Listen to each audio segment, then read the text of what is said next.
inquietando desde el margen mi organización en la actualidad y otros sectores también de la franja de una izquierda anticapitalista honesta y consecuente en Chile, siempre hemos planteado que las elecciones en el marco de este Estado contrainsurgente, de este Estado real, no las elecciones en términos absolutos en cualquier parte del mundo y en cualquier época, no, en este contexto de este Estado contrainsurgente, las elecciones no inciden absolutamente en nada en el rumbo de las políticas económicas o represivas o sociales o culturales de este país. Por lo tanto, tenemos una prescindencia electoral. Nosotros ni siquiera llamamos a anular o ni siquiera llamamos a no votar. Da exactamente lo mismo si alguien vota o no vota. En realidad pensamos que lo fundamental y lo importante para los pueblos es entender la necesidad de construir organización autónoma y ir articulando un poder propio, no un poder que se delegue a los partidos políticos o que se delegue a un candidato o que se delegue a una autoridad electa en esta democracia, democracia liberal, burguesa y contrainsurgente, sino más bien la constitución de fuerza propia. Y en ese sentido, el llamado que hemos venido haciendo desde principios de año, en realidad, no solamente en la segunda vuelta, es a articularnos en torno a lo que llamamos los 12 puntos.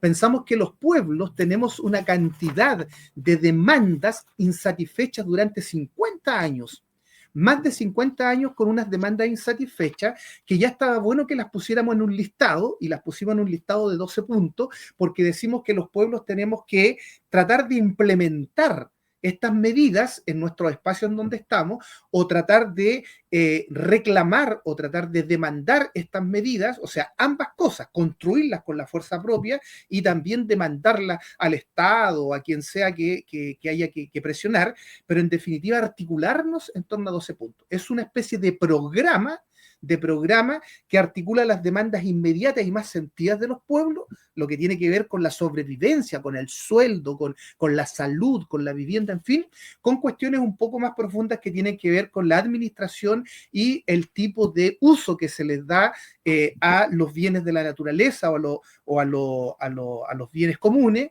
y el uso y la administración que se hace de la riqueza dentro del país. Entonces, en ese sentido, estos 12 puntos son una especie de programa de los pueblos para ser ejecutada por los pueblos, no por un eventual presidente o por un eventual candidato o candidata, y que da cuenta de la necesidad de reconocer la autonomía y autodeterminación del pueblo mapuche, o de finalizar con las AFP en Chile, cuestión que no va a hacer Jara. Jara defendió a las AFP, Jara fue parte del lobby en la casa de Salaquet para defender y mantener las AFP. No nos olvidemos de eso. O sea, se critica mucho en esta segunda vuelta que este personaje nefasto de Bernardo Fontaine, que es parte del comando de CAS, con su fundación estuvo coludido con las AFP para hacer campaña en favor de las AFP, en fin, y los trolls y todo esto. Entonces se denuncia a Bernardo Fontaine, pero poco se dice de Jara, que Jara estuvo en casa Salaquet negociando la mantención de las AFP y hacer una reformita por encima que termina favoreciendo la acumulación de capital de los grandes empresarios, porque hay una cotización mayor que es administrada por los privados. Por lo tanto, es un negocio redondo para los dueños y dueñas de la AFP la reforma que aplicó el actual gobierno. Entonces, resumiendo, los pueblos tenemos que seguir levantando las mismas demandas de hace 50 años, las mismas demandas de la revuelta, las mismas demandas de la primera vuelta, de la segunda vuelta, y en los próximos 4 años. Es decir, en los próximos 4 años tenemos que seguir peleando por un sueldo mínimo de 750.000 pesos, que Jara lo ofreció en un momento, un sueldo vital, sí, pero que después se desdijo. El no más AFP, que en algún momento este gobierno lo planteaba, pero después se desdijo.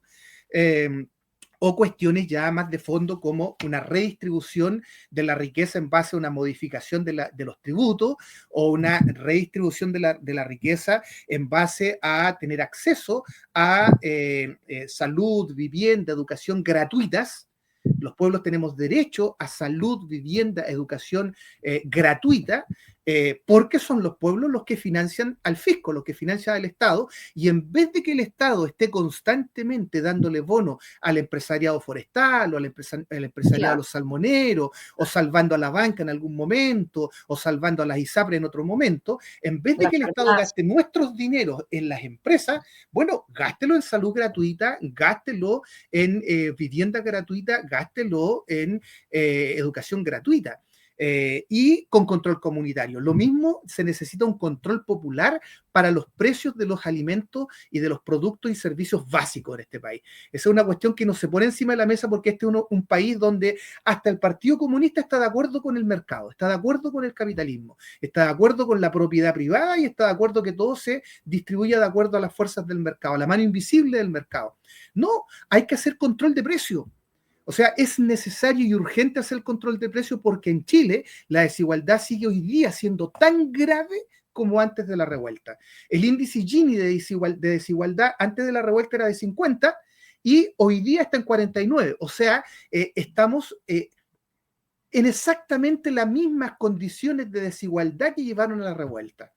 Y en el mundo se considera que un índice Gini de 30 a 35 es peligroso. Es mucha desigualdad. Y en Chile tenemos 49.